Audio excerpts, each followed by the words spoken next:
Dispensationalism is the belief that Israel did not become the church on the day of Pentecost. Dispensational theology teaches that the church and Israel are separate and that there are two distinct peoples of God, Israel and the church. Dispensationalists believe that the Old Testament promises to Israel have not been transferred to the church, that the promises God made to Israel in the Old Testament will be fulfilled in the millennium, the 1,000-year period mentioned in the book of Revelation that begins after the second coming of Jesus. This theological framework is the result of the works of John Nelson Darby, an Anglo-Irish Bible teacher who lived during the 19th century. Darby's theology constructed walls of separation between Jews and Gentiles that Christ had removed.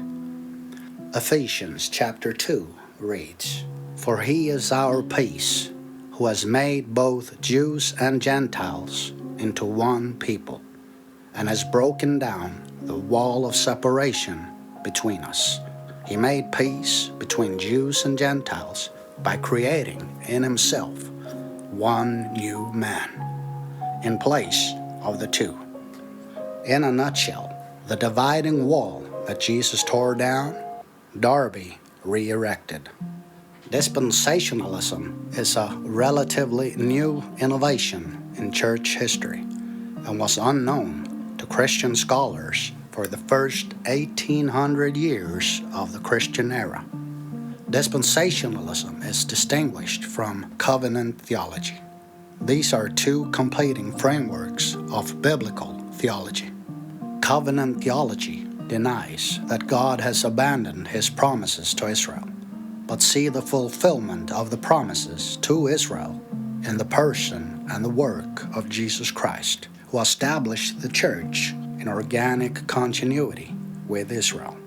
Biblical Israel is now the church, or to put it another way, the church is now Israel. The Scofield Reference Bible, a widely circulated study Bible, popularized dispensationalism at the beginning of the 20th century. It was edited and annotated by the American lawyer and priest Cyrus Scofield. The first edition of the Scofield Bible was published in 1909, only a few years before the Great War. The Bible was revised in 1917. In the same year, a letter was sent by the United Kingdom's Foreign Secretary Arthur Balfour to Lord Rothschild in support for the establishment of a national home for the Jewish people in Palestine.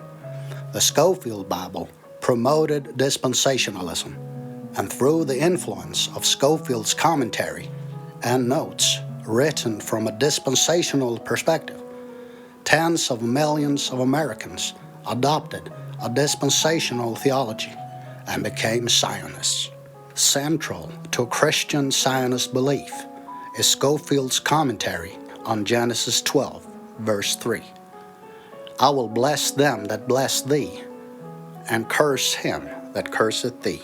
In Genesis 12, verse 3, the archaic word thee is a second person singular objective pronoun referring to Abraham. Genesis 12, verse 3 has been used by Christian Zionists to imply that the blessing to Abraham was not just to Abraham, but to all Israel, and therefore for all Jews, for all time. Drawing on Scofield's interpretation, Christian Zionists claim that the man or nation that lifts a voice or hand against Israel invites the wrath of God. More than any other factor, it is Scofield's notes that have induced generations of American evangelicals to believe that God demands their uncritical support for the modern state of Israel. But it is the people of the Middle East who have been most affected by an expansionist Israel, emboldened by the allegiance of Christian Zionists. Not least among the many victims of the Scofield Bible are millions of Palestinian refugees whose right to return is opposed by America's Zionist Christians. Due to the Scofield Bible, they believe that Palestine belongs not to the Palestinians, many of whom are fellow Christians, but exclusively to Israel.